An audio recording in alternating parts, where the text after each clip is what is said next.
কি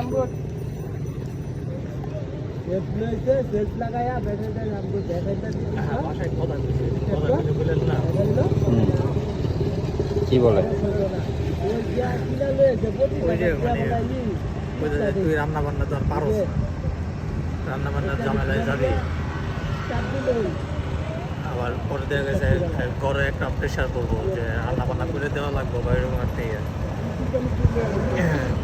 বেলা একটা ছোটোখাটো দোকান দিয়ে যদি ওইখানে কাপড় উঠাস অথবা ওইখানে যে রান্না বান্না করে সেটার এক্সট্রা আলাদা বা একটা ইয়া করতে ভালো আছে এই আর কি। মানে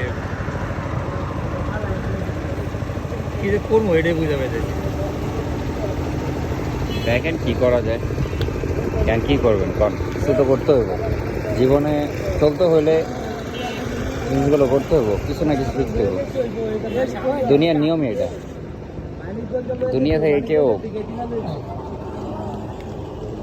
বাইরে যাবো দেশের বাইরে দুবাই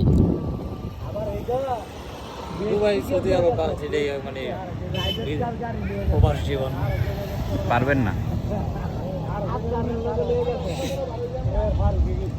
পারবেন না শুধু